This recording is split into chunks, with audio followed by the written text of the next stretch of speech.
Welcome to Bigfoot Society. If you have Bigfoot activity to report from the same areas discussed in this episode, please reach out to me directly after this episode. And if you'd like to be on the podcast to discuss a personal Bigfoot encounter, please reach out to me directly at bigfootsociety@gmail.com. Do you wish there was more Bigfoot Society to listen to every week? Well, there is now. If you become a supporting member over at Patreon, you get a special members-only episode every single week on Wednesdays, and sometimes even more episodes. Head on over to patreon.com/The Bigfoot Society. And now let's get on with the show.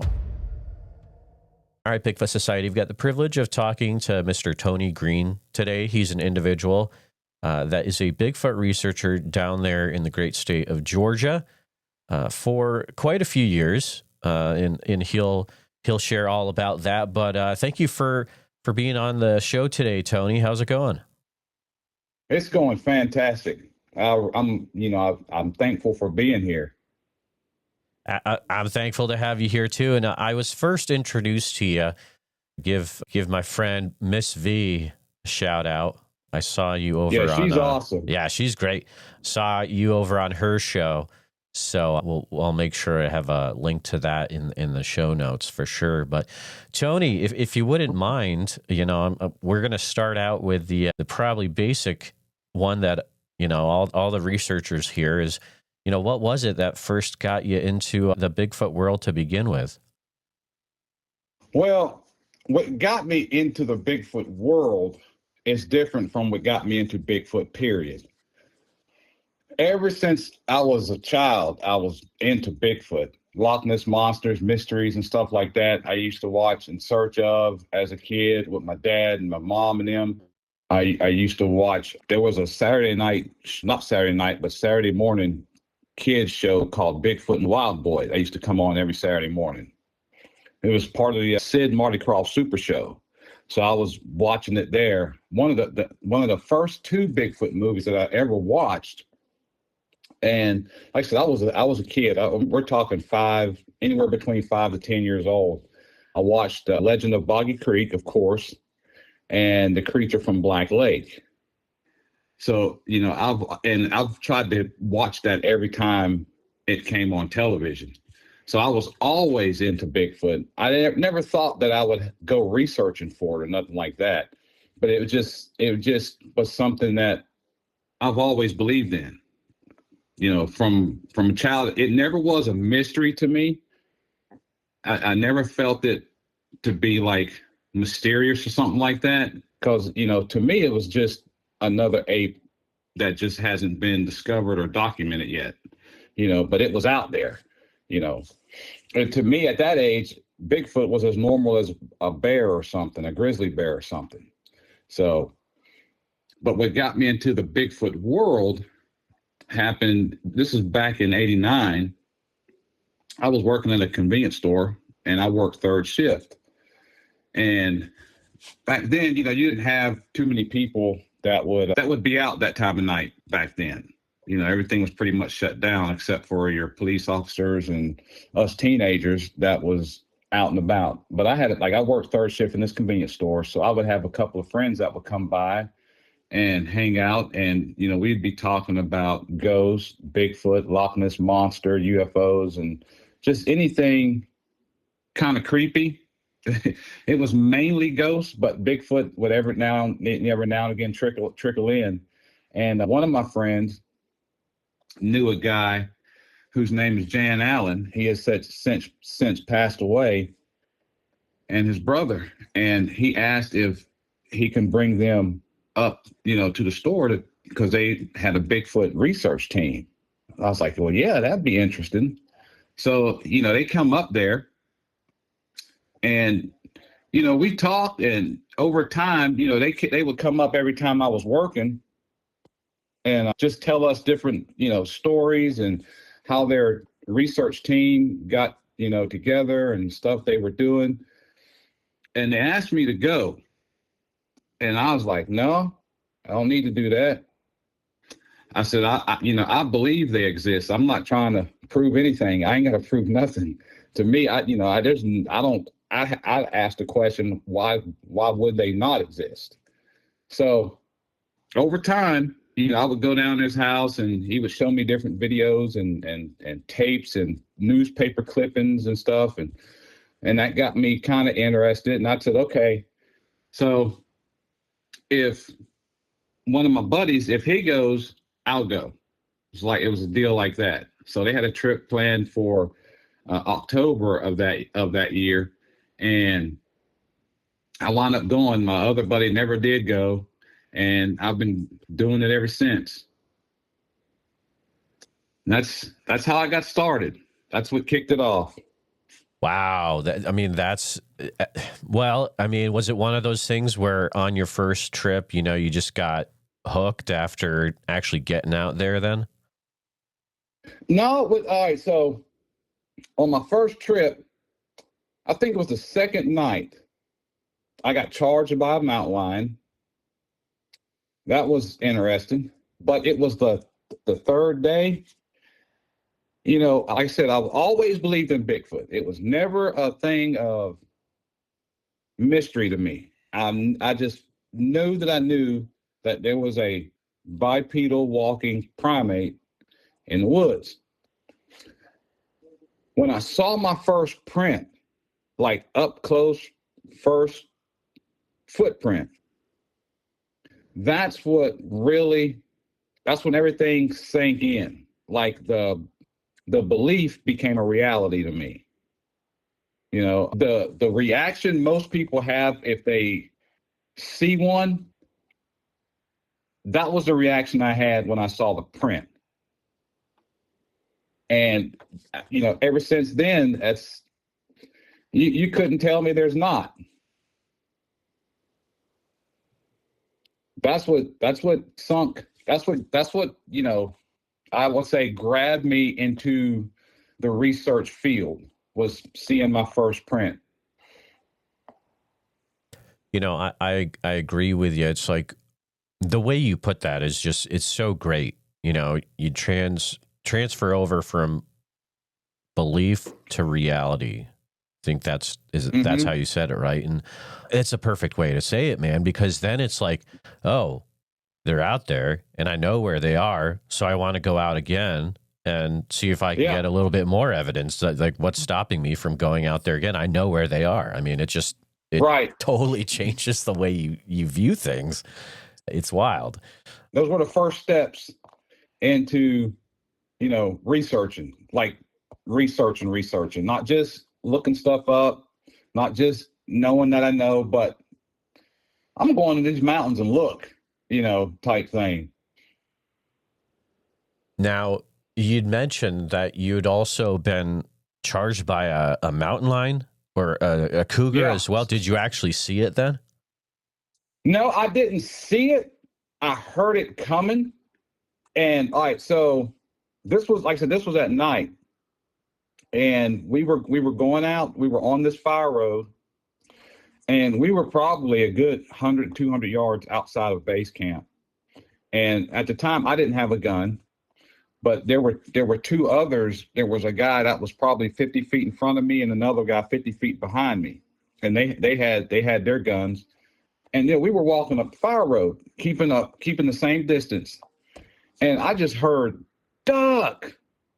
And I can hear this thing coming at me, like doing that number, just coming down the hillside. And they shot up over its head and it took off running back up the hill. Oof. And you can hear it. You can hear it growling. It's funny because at the time, this is crazy. I was afraid of guns at the time. I had never shot a pistol in my life or any kind of firearm for that matter, and I was afraid of guns. But after that, I said, I'll never, ever come back up here again without no kind of gun. And that right there got me into firearms. Just that. Bigfoot research has kind of really, in a sense, changed the trajectory of my life. If I thinking back and the things I do now, the things I'm into now, and all of that, it took a turn when I started researching Bigfoot. Interesting. Did you find that, so were there certain skills that you picked up that you wouldn't have had in your life because of your research into Bigfoot then? Yeah. Oh yeah. One main skill, like I'm not a tracker. I'm not one to be tracking. I'm not a tracker. Like if I see a track, I can follow it for the most part. But if it gets where it's like, you know how, people will see an overturned leaf and can tell whatever walked there. I'm not that. If I see a track, I can follow the impressions as far as they'll lead me. And I can kind of look around and kind of sense where a direction may be going by, gang trails and stuff like that. But the main thing I say I've learned is an awareness in the woods. Just the other day, I was at work and I just noticed, just thinking about this, this stuff I would have never even thought about if I had not been researching. I go by, at my job, there's a patch of woods. And I go by there, this particular patch of woods, 4 or 5 times a day. Well, I noticed in the morning, you could barely, like we have a fence and then there's the woods, where you can barely see 10 to 20 feet back there in the woods in the morning, like when the sun's just coming up. During like the afternoon, you see probably an extra 10 feet beyond what you would see in the morning. But in the evening, when the sun's, like I'd say around 4 o'clock at this time of year, you can see 100 feet in the woods in that same area. And I was noticing how certain parts of the day you're able to see further and see more in this particular patch of woods. And it stuff like that gets me to thinking how at a certain part of the day, a Sasquatch can come up close and you'd never see it. You'd never see it. But if it's at a particular part of the day in the same spot, it'd be wide open to you. You'd be able to see it, everything. So it's just stuff like that, an awareness of the woods, an awareness of my surroundings. That's one of the traits that I've definitely picked up on through Bigfoot research. Mm. Georgia has come up on the show a few times, and usually we're talking about northern Georgia. We talk to a lot of people, witnesses from Chattahoochee National Forest, LJ, Cherry Log, and even over northwest Johns Mountain area. There's been a few people from over there, and there's some really interesting things that happen in that northwest area, even as crazy as the Blue Ridge LJ area, I would think. So, for listeners that might be new, Georgia is not just peach trees and plantations. You get up in the north, and there's some serious Bigfoot activity going on. Oh yeah, and actually, I can give this location away. Where we researched at was probably about 30, no, not that far, probably about 10 or 15 miles above Rome. Place called Tidings, little town called Tidings, and the mountain we were on is called Taylor's Ridge, and we researched that area for. See, I started in 89, and they were actually researching that area starting the group I was in. It's called Georgia Bigfoot Research and Investigation. And as far as I know, we were the only group at that time doing any kind of Bigfoot research that I know of. They were researching that area in like 85, 84, 86, somewhere around in there. And we documented. And when I say documented, I'm based on tracks, different size tracks, 8 different creatures living in that area that would, if we went up there in the summer a couple times, nothing happened. Absolutely nothing happened. We went up there in the winter a couple of times, nothing happened. All of our activity was spring, like I want to say like maybe early spring and about mid-fall, somewhere around in there. Around April and May and October is when a lot of our activity would happen. So we figured that these creatures wasn't living on Taylor's Ridge, but they were traveling through. Like in the springtime, they would be going to a location, and in the fall, they would be coming from that location, going back to wherever they were living at. We've heard about rumors of a mountain up in that area called Dirt Cellar Mountain. One of the rumors at that time was you don't want to be caught on Dirt Cellar Mountain at night. And now I think Dirt Cellar Mountain runs into Alabama, I think, because we was not able to get up on that particular mountain. And back then we would have to get on Taylor's Ridge. We actually would go to the Forestry Commission and get a key to unlock the gate. They would shut the mountain down to us while we were up there. So we were the only human beings up there on that mountain until they started opening up more to the public. And it was down in a ridge called Jenkins Gap that I had my first sighting. And as we were down there, it was me and two others, we were just, we had just walked down there. This is 2-3 o'clock in the afternoon. We had just walked down there, just, kind of looking for signs and stuff. And I caught a glimpse of something take off. And I'm going to say it was probably about a good 6 foot, 6 foot tall, but it was running. And I immediately just took off after it. Didn't give it a second thought, just took off after it. And I'm following it, but it's pacing me. Like it's not leaving me, and I'm surely not gaining on it. We kept the same distance. And if I had to guess the distance,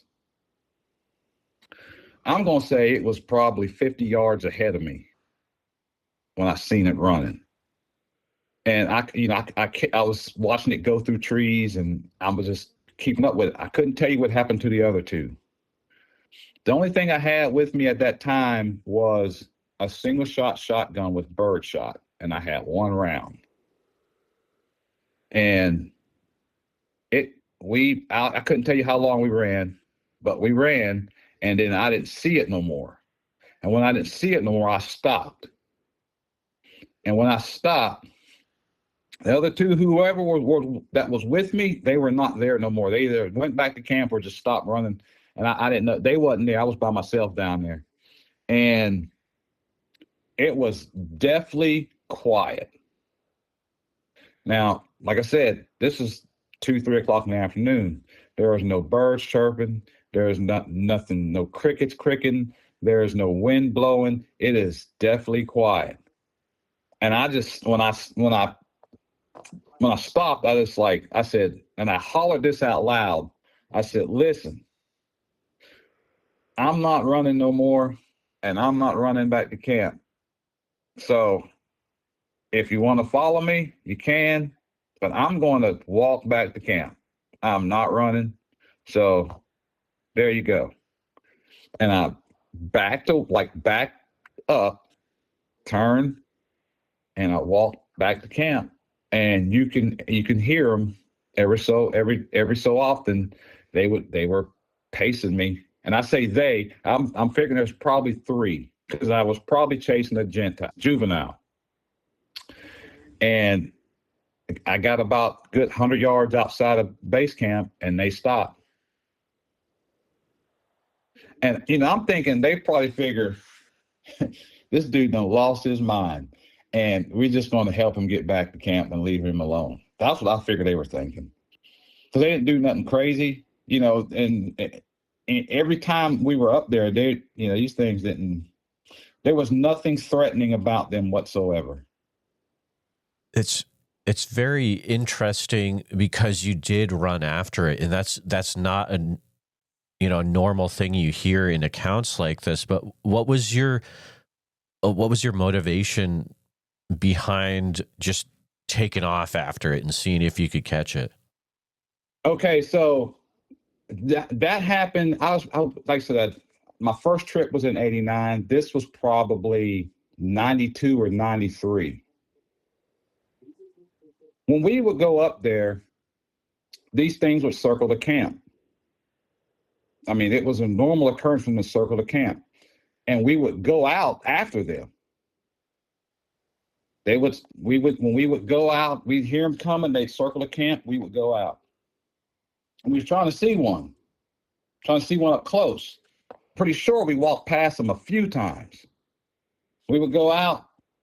They'd stop wherever they were doing. We didn't see nothing. We'd come back to camp. They'd circle the camp. We'd go out. And this thing would go on from time to time. So I was never afraid of them. There was never nothing threatening.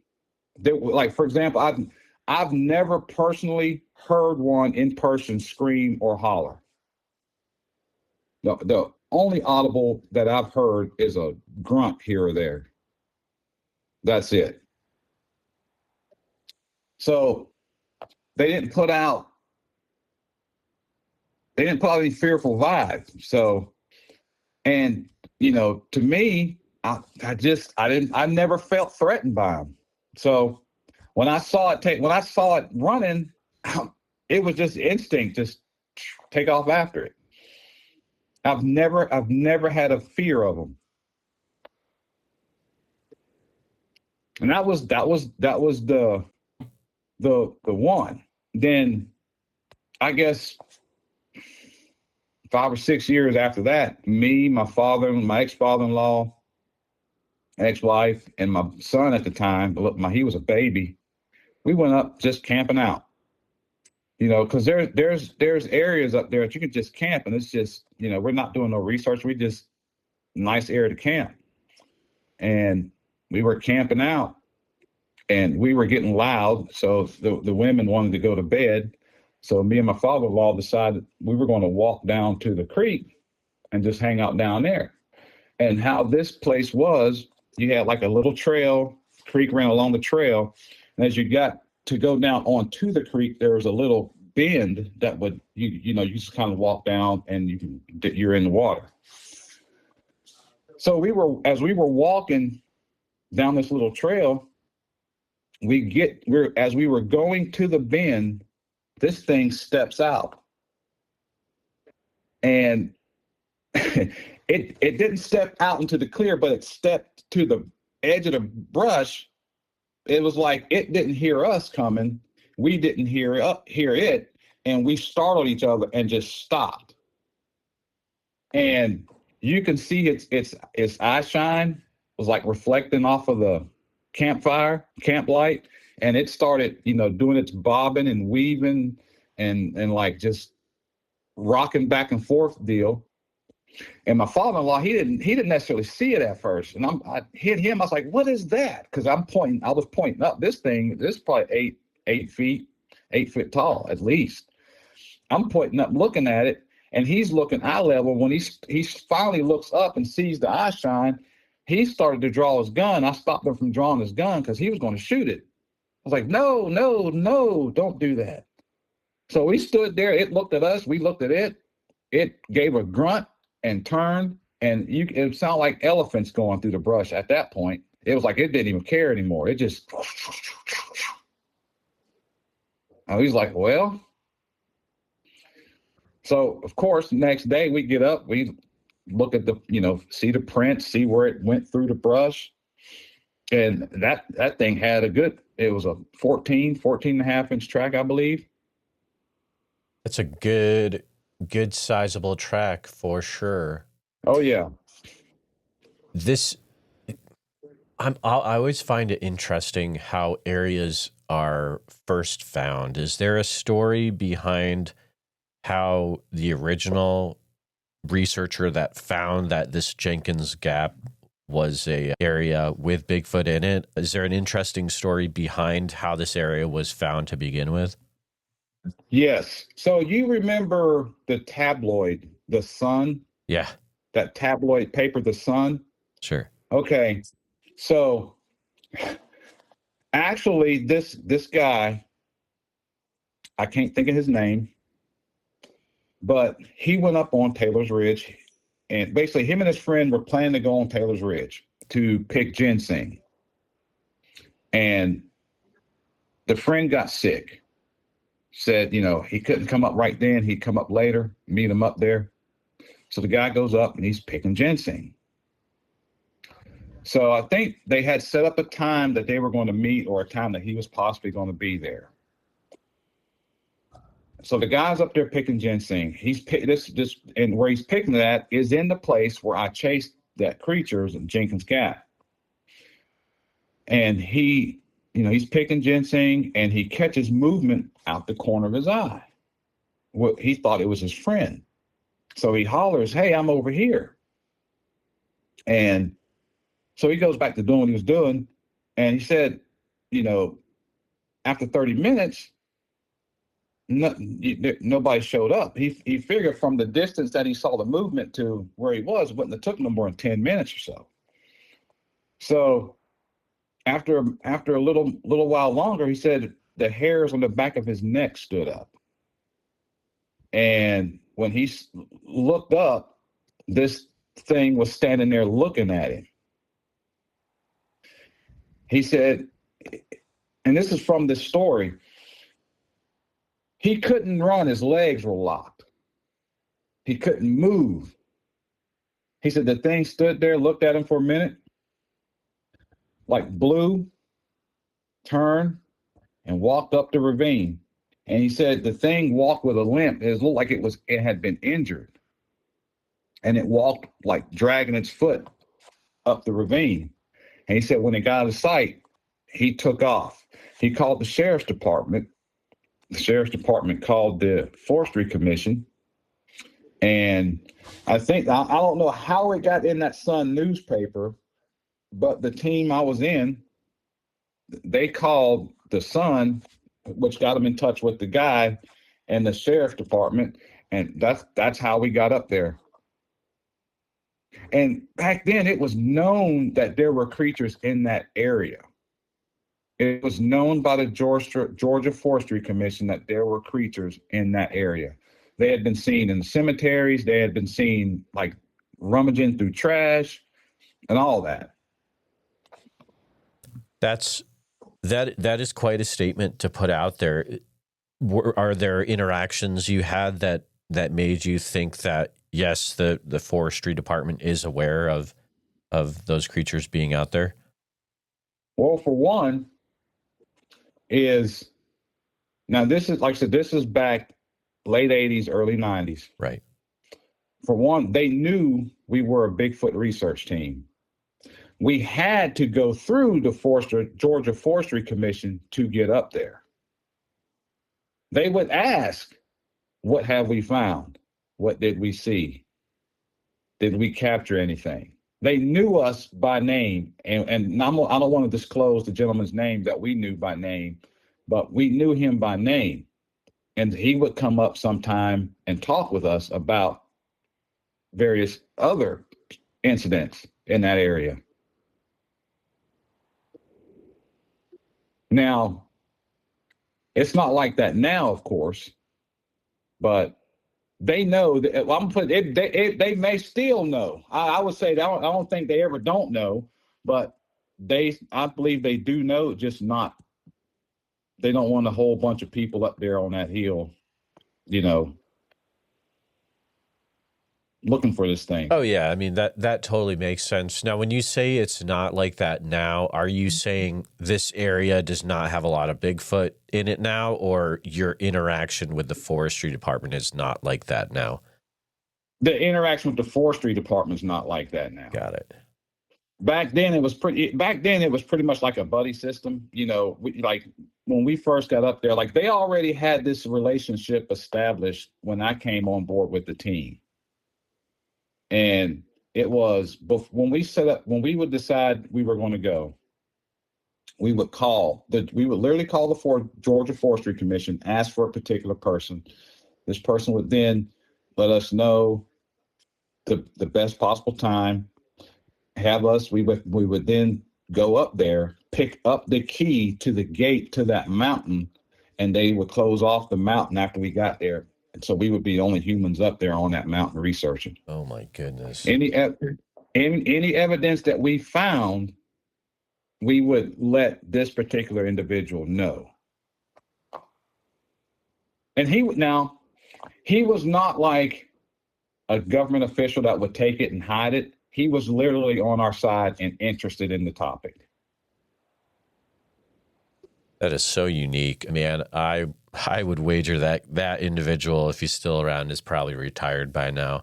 Yeah. Oof, that's what an interesting individual with some very interesting stories, I would wager. But wow. Do you think that area is still, well, I know, I guess north in that wilderness area, there's quite a bit of Bigfoot activity. Do you think there's still some down there in the southern part as well? Now I haven't been up there. The last time I was up there on that hill was 2007. And as activity began to die down around 2003, 2004. And what was happening was it became more populated. There became more hikers. The last time we camped up there, where our base camp sat, we literally had people on horseback riding through our camp. So, at one point, they would shut down the mountain. We'd be the only humans up there. And after this person, left, that no longer was the case. They removed the gate. So you no longer needed to call them to come up there. It was just open to the public. So you had a lot of foot traffic, hikers going through there. Now, I honestly believe if the creatures are still there, they're more out of sight, or people are seeing them and just not necessarily reporting them. Sure. But and then there's a whole mountain range up there. So it's possible too. And like I said, this is just me speculating, because I haven't heard anything come out of that particular mountain where we researched that in a while. There's a whole lot of mountain ranges. So, by the foot traffic coming up through there, and also there's been some storms that has hit that area also. They could have just moved to another mountain, because I fully believe there was a family pod up there of at least eight creatures. And by now, it ain't like they dwindle. I'm pretty sure they multiplied. Mm-hmm. So there's no telling how many is up there or where they're roaming at. How were you able to tell that there was 8 different individuals there? 8 different footprints. Okay. Now, all right, so the biggest one, this one we found on one of our last day trips. We had just poured a 13 and a 13.5-inch track. We ran out of plaster Paris. We were packing up, getting ready to go. And we parked our cars in a line. And at the last car, at night, you would be just outside the light radius where you can go use the bathroom. Well, there was a tree behind this last car. And as we were packing up, the girl was packing up her car, and she hollered for us to come look at this. And we walked back there, and it was the prettiest 21-inch footprint that you will ever see. And we didn't have nothing to pour it with. It was about an inch and a half in the ground deep, where we had a guy that was there. He's 350 pounds, couldn't even put a dent in the dirt. Oh man, this thing was a monster. It's a different time because, today's technology, you could just do a 3D scan of it. But back then it was plaster or nothing, right? Yep. Because all we had, oh man, I think about if we'd have had the technology we have now back then, the evidence we could have gathered would have been incredible. All we had was a mag light, our pistol, and some plaster Paris. And your general camping stuff, camp compasses and stuff like that. Because we were a poor ragtag group. We didn't have a lot of money. So we worked with what we had, and it produced. It produced, especially like when they would come around camp. And, and I got to make this caveat here too, is that as I'm telling these stories, it seemed like stuff happened every time we went up there, and that's just not the case. There were quite a few times, more often than not, that it was just a camping trip, because we were trying to figure out, when are they moving? Exactly when are they moving? So we would try to plan according to the previous year's activity, and when we hit it on the dot, we hit it on the dot. They would circle the camp, throw stuff in the fire, have us run out there after them. Then we go back to camp and they just do their thing. And then there'd be times where we go up there and it'd just be just a camping trip. Not the first thing. So like these things, these events that's happened were few and far between. But, like I said, we had 8 different tracks. The smallest track was like 11 inches. Okay. The biggest one being that 21. And then the one that was crippled, he had like a 15 to 16 inch track. And you would see, you could tell his track because you would see his footprint and then you'd see the drag mark. I fully believe there was a family pot up there. If it, it could very well still be there, just in a different location in that mountain range. Oh, absolutely. In that area, would you ever hear any strange vocalizations or sounds in the woods? That's the thing. The only thing I've ever heard was like a low grunt. Okay. No wood knocks. Didn't hear no wood knocks. Well, I take that back. Heard a whistle. Heard a couple of whistles once or twice, but no real like hollers. One of my, like, I used to tease. I was like, man, I would love to hear the scream from the Boggy Creek movie. Just to be up there one night and that thing just cuts loose. Right. And I've never heard the holler. Never heard the holler. That's that's like a bucket list thing. I would be so satisfied to be out there, and nothing else can happen. But I just hear that holler with my own ears. That's like a bucket list thing for me. The strangest thing I've heard was we were walking down, and so when you go down into Jenkins Gap, you got to make it's like a zigzag pattern down into the ravine. So after about the second zig, I guess you'd say, I heard a tree get pushed over. And I say pushed over because there was no wind. There was nothing windy, nothing like that going on. It just was, you heard. And I was looking at my buddy, I was like, what the heck was that? So that sounds like a tree. I was like, yeah. He said, it's down there in the bottoms. You want to go? He's like, yeah, let's go down there and look and see what it is. So we walked down there. Sure enough, the tree was pushed over. And we're looking around like, it was a live tree. Why was it, it didn't just break and fall over. It was pushed over. So, and, we look at each other, it's like, did we make something mad? It's like, I don't know. So we're standing there. He's on one end of this tree. I'm on the other end of the tree. And we're probably good 30, 40 feet apart. I'm at the trunk. He's at the top of the tree. And we're looking for footprints and stuff. And simultaneously, we hear, whoo, just like that. I look up and I look at him and he's looking at me. Like, did you hear that? It's like, yeah. Where'd it come from? I was like, I'm gonna be honest with you, it sounded like it was right next to me because it felt like I could feel the wind from it. He said, that's weird. It sounds like that to me too. And we didn't see nothing, didn't hear nothing, didn't find no footprints, nothing. I'd say that was the weirdest thing that's ever happened to me. Yeah, that is very strange. Thinking of all the different times that you've gone out over the years, has there been a time where things have escalated in a way that you kind of became uncomfortable with? Once. And uncomfortable is a perfect word to put it, because that actually I went and sat in the car after that one.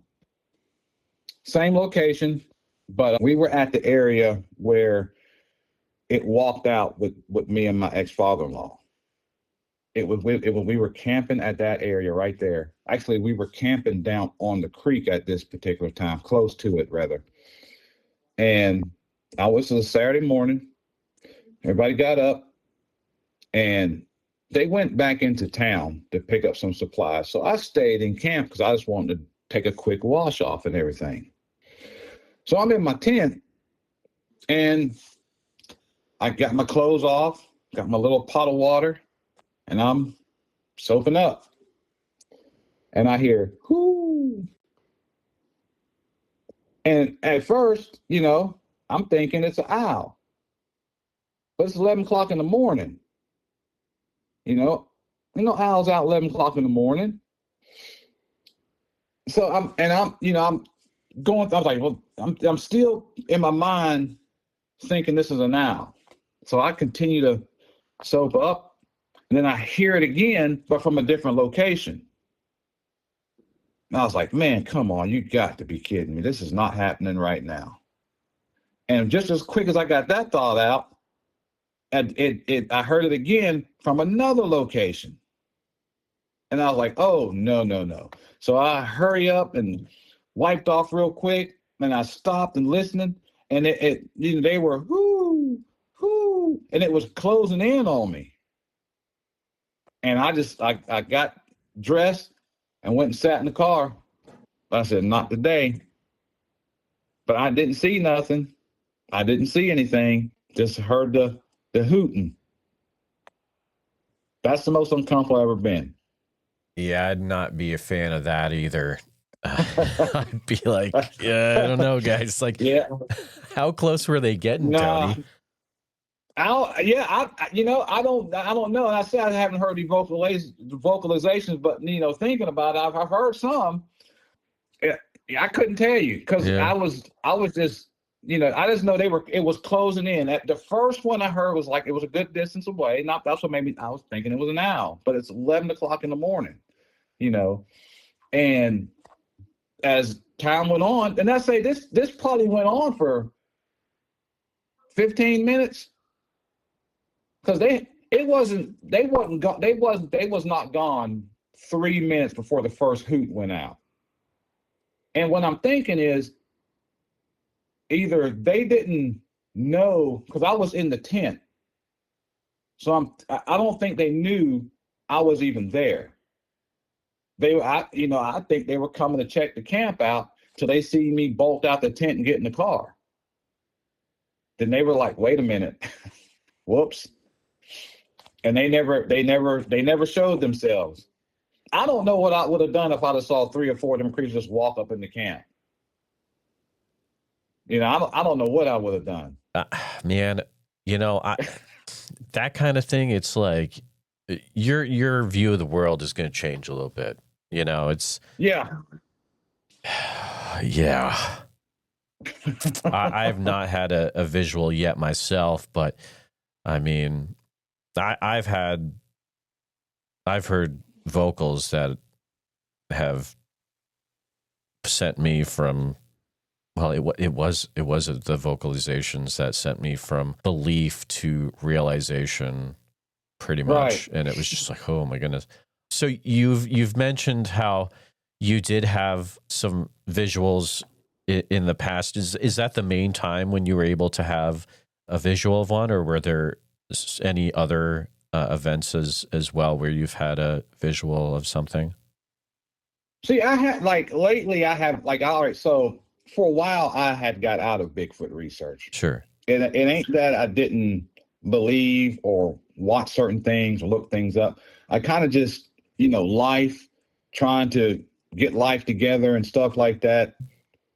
So I kind of I backed away from actually getting out there doing it. The team members, two of the team members the founding team members passed away of that group. A lot of the members were older, so it kind of like just fizzled out. Now, there were two members, because at one point we were trying to revamp the team. And there were two members in there that after we kind of didn't fall, I don't want to say fall apart, but just wasn't able to get out there like we were. But two of the members, did start their own research team, and they've been researching for a while, and they joined with another team, and one of our founding members have passed away also. And I've been researching with this group here lately for the past, it's been almost 2 years now, maybe 3, that I've been researching with them now. I haven't seen anything yet. Heard some rumblings, in the brush, but I haven't seen anything yet. Yeah, all my visuals have been between 89. Well, I'll say that my first one was like 92, 93, 90, somewhere around in that time period. And like 5 years after that, those are only 2. So when you're going out now with this other group, is it researching the same area, or is it a new area? It's a different location. Gotcha. It is a different location. And there's been a lot of sightings, Bigfoot sightings, and other things also that has been in this particular area. Yeah. Now that's what I find interesting is, and I can't help it's like I can't help but compare, because it's such a vast difference. When I started, you had to either cold call somebody and hope they would talk to you, versus now everybody is talking about Bigfoot. There are so many research groups. There are so many, it's like a cultural phenomenon now.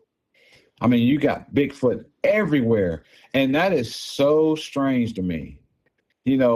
I'm glad that it's at the forefront, but it's at the same time, I'm like, if it's that much in our culture, what is the problem with going ahead to say this thing exists? Right. We have, so, I get, and at work, of course, you got people that want to ridicule and stuff like that. And I don't kind of buy into it. I just, they'll ask me, I'll tell them the truth. I'll tell them what I think, they can like it or not. They're like, well, why ain't they got one? I said, I'm pretty sure they do. Well, how come they ain't letting it out? Because folks like y'all go crazy. They say this thing exists. Next thing you know, y'all be 100 folks out there in the dang woods trying to see one. And then when they throw a rock at you, hit you the side of the head, then you want to shoot everything. I was like, no, they're out there. I said, we got so much evidence. We know what it does. We know where they live. We pretty much know how they live. We pretty much know their diet. We pretty much know their size, their weight. We kind of know their attitude. We know everything. We just don't have a body. And I honestly think there are some that are in captivity, so to speak. It ain't that they're in a cage, but they're in protected forest lands that you're not allowed to go into. They're being watched, they're being monitored, they're being studied before they come out. And I think that it's the same thing they did with a gorilla. From the first reported sighting of a gorilla to its capture, you're talking 150 years, almost 200 years. That's very interesting, Tony. But, thinking about it for a little bit right now, I mean, I don't think it's out of the question, but you would have to have massive amounts of land that could be shut down to the public. Exactly. Hence our national forest. Oh, yeah. There are places in our national forest that are not, the public is not allowed to be.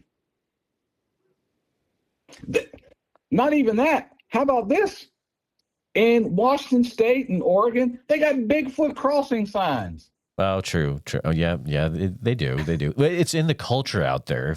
No question about it. But can you think of specific areas that you've heard of in national forests that are shut down to people not being able to go into them? Or if I'm not mistaken, there are parts of Yellowstone that's like that. Okay. Yeah, I think you're right. Yeah. There, what's it? Mount St. Helens. That some of that is shut down. I don't know exactly the places, but there are, specific locations where that you can't go on, and also there's some national forest lands where you can't carry a firearm. True. That is true. It is a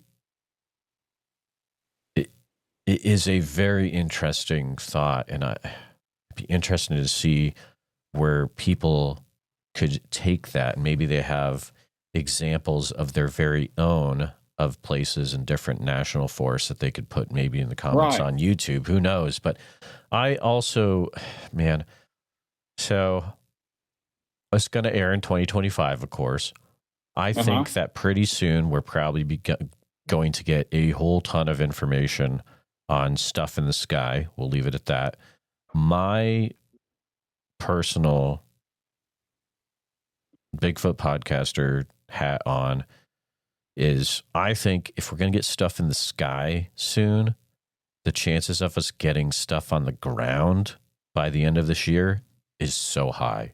It is absolutely high. I mean, it just makes sense. Like, I think what it's going to take is the right person needs to have the connection with the current president in 2025 or the incoming president and be like, hey, while you're putting all this other stuff out there, the stuff up in the sky, why don't we just throw some of this, Bigfoot stuff out there too? They can handle it. Yeah. I can see it. I mean, it's going to take the right person, maybe that listens to this podcast, that could be like, hey, President Trump, let's throw it out there, see what happens. I don't know. That's just me talking, but the right person with the right connection. Exactly. Absolutely. Exactly. And I honestly think with people like Dr. Jeffrey Meldrum, and scientists like him that are taking the subject seriously, that adds weight to it. And and before him there was Dr. Grover Krantz. Yeah. And that adds weight to the subject of Bigfoot. I think one of the main issues with putting it out there as a viable creature is the name Bigfoot, just the sheer name of it. I think that just makes it, I don't know, I don't want to say it makes it comical, but it's a name that's hard to take seriously, like Sasquatch or some other super long name that they'll attach to it, because a gorilla is something. It's not actually, scientifically, it's not called a gorilla. It's called something else. Sure. But it's a long name or something, No, I mean, what'll happen is most definitely, if it gets to the point where it's discovered by science and it's proven by science, they will give it a scientific name, and it won't be called. It'll be called Bigfoot by half the people, and the other half will, it'll, who even knows what kind of weird name it'll have then scientifically. Yeah, be like North American, maybe even, who knows, they might even go with North American wood ape, but something like that. But you've kind of alluded to it already, but just to bring up the question. So you've studied Bigfoot for all these years. There's so many different ways to look at what Bigfoot could be. What is your personal view of what we're dealing with when we're looking for Bigfoot out there? Now, a lot of my teammates and a lot of modern researchers, I think, are not going to agree with me on this one. But I honestly think we're dealing with a flesh and blood bipedal primate. Nothing more, nothing less. I don't think they come from another planet. I don't think they're a spiritual being. I just think they are another upright walking ape. Now, having said that, there is an extreme intelligence level, but chimps, apes, all primates are intelligent. They are super intelligent. What makes a Sasquatch seem to be more intelligent is it just walks upright like us. When we go into the woods, what we're expecting to see is a horizontal line in the woods. That tells us that's an animal. Everything else is upright, except animals. They are horizontal. So when you see something horizontal moving through the woods, you can bet that's pretty much a wild animal or a fallen tree. However, with a Sasquatch, you're looking at something upright. So you're not going to see him as easily as you would see a deer walking through the woods or a bear or anything like that, because it's walking upright. The only time you see it if it's moving. One of my favorite Bigfoot footage, other than the Patterson film, is the Friedman film, where he's following the track and he looks up and there it is, just walking through the brush. Looks back at him like, what are you doing here? And keeps on walking. And Mr. Friedman's heard saying, there he goes. That's what we're looking at is an ape. That's my personal opinion on what a Sasquatch is. That's very interesting. Mine is, I would say at this point right now, it's definitely, I do believe it's some sort of physical creature. I'm going to turn this into a question before I say the next part. So if you're believing that you're dealing with a physical creature, primate, how do you deal with the reports that come in where it's just some really, really out of left field things that are reported when these creatures are around? Okay, so on some of it, I just simply say, I have no idea. Mm-hmm. I am not afraid to say, I don't know. And, I'm not going to try to discredit or brush off what somebody claims that they saw. That's not why I'm here. That's not what I'm trying to do. There are instances of misidentification, which I understand that. Now, there are where you'll have a lot of Bigfoot sightings, and then you'll have, in connection with that, you'll have a lot of UFO sightings, which people will tend to say there is a Bigfoot UFO connection. All right. My argument with that is, in that same area where there is a heightened UFO reports, there are also deer. There are also bear. There are also other wild animals in that same area where you got this UFO phenomenon going on. So, but we're looking for Bigfoot in this area, or a Bigfoot has been sighted in this area.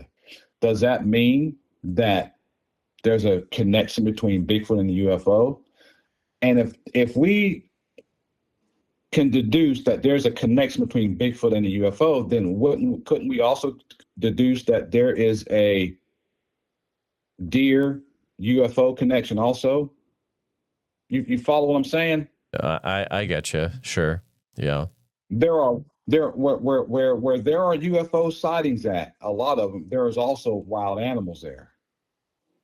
And if Bigfoot is a wild animal, like a deer, a bear, or anything like that, then would there be a connection, or is it just happens that the Bigfoot is in the same area where there's a UFO, just like the deer, the bear, or any other wild animal?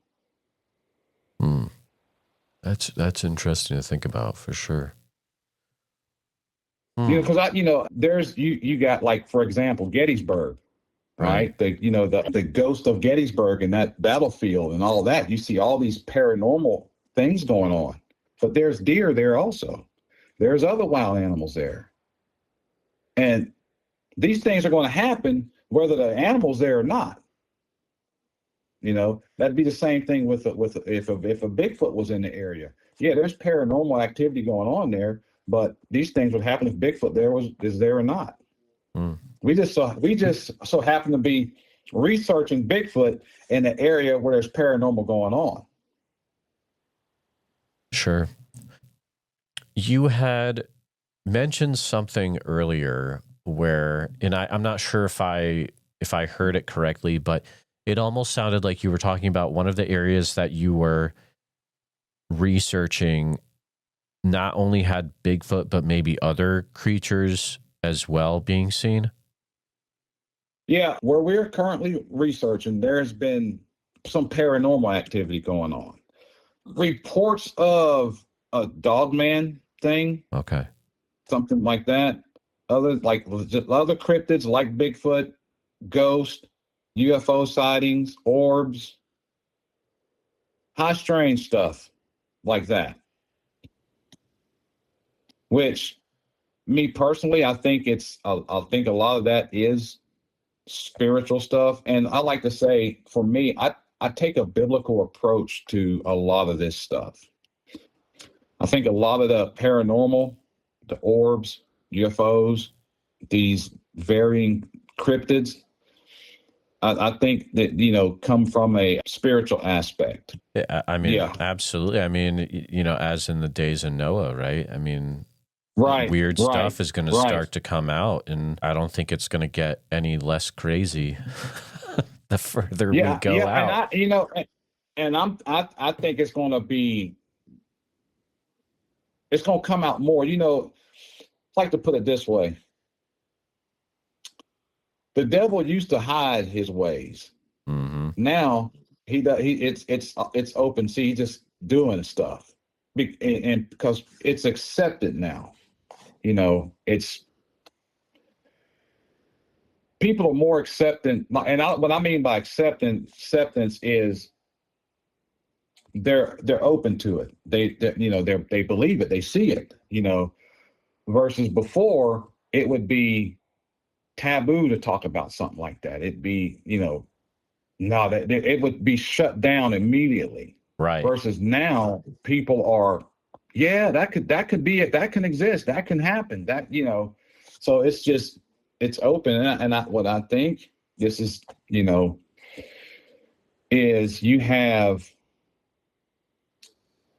I'm going to say, divine beings doing a repeat of the days of Noah with mixing things, corrupting God's creation, so to speak. How everything is to reproduce after its own kind. The seeds are not supposed to be mixed. And I think you're having mixing of seeds going on. Hence, that's a dog man, a canine mixed with something to make it be able to walk on 2 legs rather than 4. Werewolves, humanoid creatures, not Bigfoot, but other humanoid that just, you look at them, you can't even describe what you're looking at. Things like that, that are able to appear and then disappear. I think we're seeing a lot of this stuff. It is so interesting because, you mentioned that the devil really doesn't seem to be hiding it anymore, but yet it feels like there are other people trying to hide it. You know what I mean? Yeah. Yeah. Because they don't know what to do with it. I think, honestly, they just don't know what to do with it. You got this stuff out there. Just for example, if you was to if you had a Bigfoot encounter, just say one walked across the road right in front of you, Mm-hmm. and you don't have an outlet where you can share your experience confidently, without ridicule, without being looked at a certain way. You wouldn't share it. You would try to rationalize it away. And I think that's where a lot of people are. And, one of their outlets, fortunately, is like a podcast like yours, all of the Bigfoot research group. People are open, it creates an avenue for people to explain what they've seen. Sure. Because people are seeing stuff. I'm not going to deny, people are seeing things, but what I believe they're seeing is not what they think they're seeing. I believe it's manifesting in a way that to them it's able to be explained as to what it is that they're seeing. But I think I want to say a spiritual background to it to some degree. Mm. It's there can be such an interesting conversation when you're talking about that. I would assume you're probably talking about things that are not Bigfoot. Yeah. Okay, Because I think Bigfoot, honestly, I really believe Bigfoot is just like a deer or a bear that's in our forest. But there are other things that's attached to Bigfoot that I'm gonna say that we have attached to Bigfoot because there's still some things we don't understand about the creature itself. One thing in particular is how you can follow a track line and it just disappear. I don't know what happens to it. So, but I'm going to say, I don't know. But there are others who will say, well, maybe it walked through a portal. Maybe it dematerialized. Maybe it blinked out of this reality. And those other explanations come because we don't know what happened we don't know why the track line disappeared.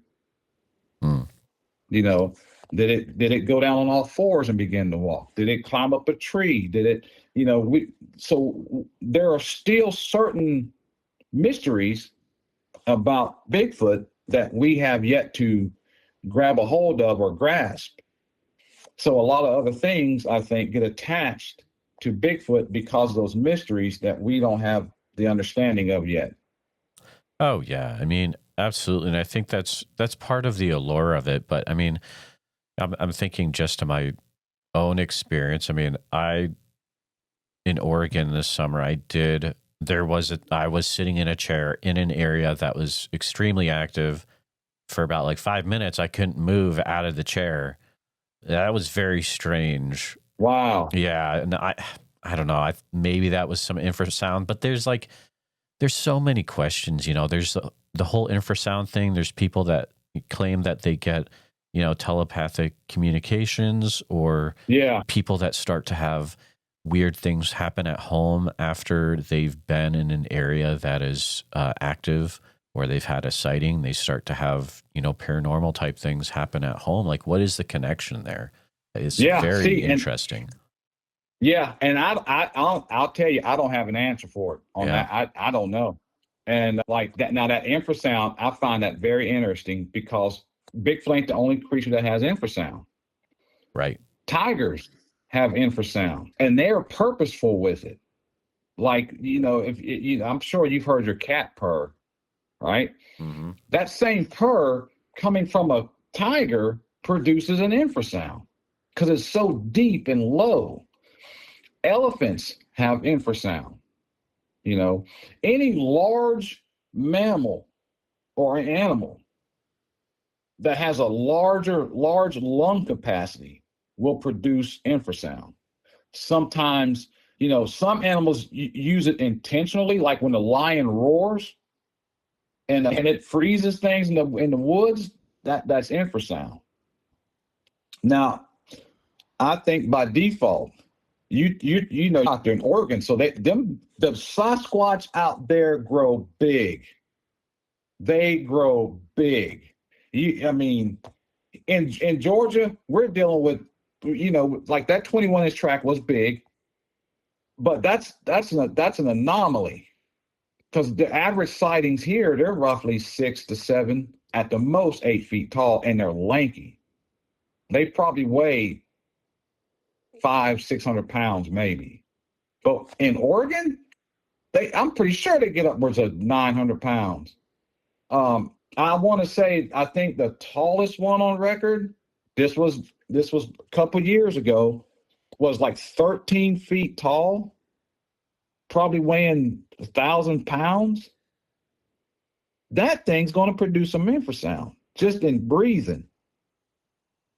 And you're sitting in a chair, and God knows how many's around you that you just ain't seeing, and they're just breathing, and they got you locked in the chair just because of that low rumbling infrasound. Yeah, it was weird. It produces a fight or flight sensation. It can paralyze you. It gives some people severe headaches, makes them dizzy, can't hardly see. It affects individuals differently. But the aspect of when you go home and you're away from it and paranormal stuff stirs up, I couldn't tell you. What I would think that is there is something demonic about whatever you encounter. If it even was a Bigfoot and not something else. And that's just, again, that's speculating on a mystery. Sure, exactly. Yeah. Yeah. It's just, it's very, very interesting people that have connections somehow to this usually have other things happen in their life or are connected somehow to other paranormal type things. It's a very strange thing that I've noticed over the different interviews that I've done. And, maybe we'll never know why, but it is part of the mystery for sure. I think it's just really just mystery. It's like, I was interested in the Loch Ness Monster but I can't go to Scotland to look for it. So, I can just read about it, and, I have my opinions about what it is. But like my dad used to tell us ghost stories all the time. He was able to see them, and he would tell us, oh man, he would tell us so many ghost stories. It's crazy. Have us up all night, scared. And Bigfoot was just, sit up on a Saturday night and watch a Bigfoot movie. But to me, one of my favorite movies was Grizzly Adams, one of my TV series, rather. I love that show. And I always wondered why he never come in contact with a Bigfoot. He come in contact with every animal in the forest, but he never came in contact with a Bigfoot that I know of. Right. Huh. Because I think that would have been the greatest thing to me. Because I've just never, Miss V asked me a question on one of her podcasts about the dark side of Bigfoot. People that have been attacked and people going missing and all of that. And I've never thought about that. She opened my eyes up to a whole nother realm of this creature that I never even considered. I knew you don't want to make them mad. I knew you respect when you go into the woods, you respect the woods. So I knew that, but I've never looked at them as like a rogue one going mad and hurting people and killing people. I've never thought about that till she brought that up. And, like me chasing that thing, that was, if I'd have knew then what I know now, that wouldn't have happened. That would not have happened at all. I wouldn't have left the people I was with. I'd have just, oh, you see that? Let's see if we can follow the tracks type thing. I never would have chased it. There's been other times where I took off after it, when they come around camp, but I never would have done that. But the possibility of these creatures, because again, we're dealing with a wild animal. We don't know what it will do. A lot of times, and I have fallen into this where I think I know what it'll do. I believe I know what it'll do, but the truth of the matter is I do not know what it will do. I do not know how it's feeling that day. I do not know how it's going to react. So, could some of these missing people be, could they be victims of a rogue Sasquatch, or just a curious one where you're alone on the trail, it's there and it just carries you off? That's very highly possible. And, I can base that on Albert Ostman, who got carried away and was kept until he gave it snuff to get away. They wouldn't let him leave. And that was in the 50s or 20s or something like that. And if he hadn't given it no snuff, he'd have been a missing person. So there is this, I don't want to say sinister side, but this, we cannot negate that this is a wild creature that we're dealing with. I would say you definitely, if you are going to be out and going researching, have your wits about you, let people know where you're going. Exactly. And, have some form of protection with you, however you view that. But at the end of the day, I mean, if you are looking at them as some kind of physical creature, if it's an animal, if it's cornered, it's going to act differently. If there are, very young juveniles or around, sometimes the adult, creature can be more protective. So, you have to be aware. You can be putting yourself in some really interesting situations. But Tony, it's been a pleasure talking to you tonight. Another area of Georgia that we've never talked about Jenkins Gap before on the show. So it's extremely interesting to hear about it. Is there a way that, if people want to reach out to you, or do you kind of keep in the shadows a little bit, or how do you view that? Well, I'm kind of just here. Okay. All right. I have an email. It is TonyG389@gmail.com. If anybody wants to reach out, that's my email. I don't have a website or nothing like that. Just got my email. And I'm open to really discussing the subject. It's fun. I have a good time doing it, and you meet some fantastic people. Oh yeah. I mean, I would say that's half the fun right there is the people you meet along the way. But yeah, Tony, thank you so much for opening our eyes about Northwest Georgia there. And thank you for coming on the show. Thank you for having me. It was a pleasure. I've had a great time. Time went by fast, and it's been fun. Just want to take a few minutes to say thank you to you, all my listeners, for listening to the podcast. Please take a minute to help out the show by subscribing on YouTube, making sure you hit the bell so you don't miss any notifications, and share the episode on YouTube with a friend. Also, if you're listening to us on a podcast, thank you so much. Make sure that you're subscribed, share the show with a friend, Really, it's all about sharing the show wherever you can. If you've had a Bigfoot encounter related to the following or know someone who has, please reach out to me at bigfootsociety@gmail.com or pass on my email. Here's the list. Number 1, encounters from Franklin County, Texas. Number 2, encounters from the entire state of Iowa.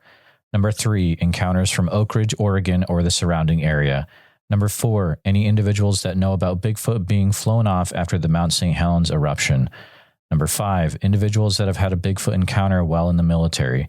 Number 6, those that have had a Bigfoot encounter in the southern New Hampshire or north central Massachusetts area, including Franklin County, Massachusetts.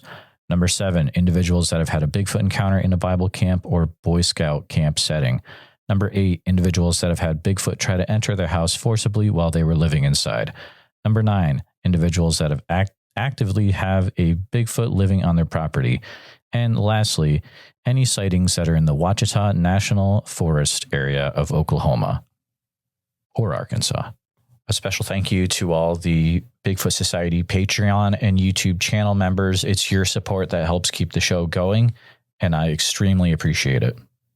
I'll see you back next time, listeners. Sasquatch Summerfest this year, July 11th through the 12th. It's going to be fantastic. July 11th through 12th in Green Waters Park in Oak Ridge, Oregon. And listeners, if you're going to go, you can get a 2-day ticket for the cost of one. If you use the code BFS, like Bigfoot Society, but BFS, and it'll get you some off your cost. Priscilla was nice enough to provide that for my listeners. So there you go. I look forward to seeing you there. So make sure you head over to www.sasquatchsummerfest.com and pick up your tickets today.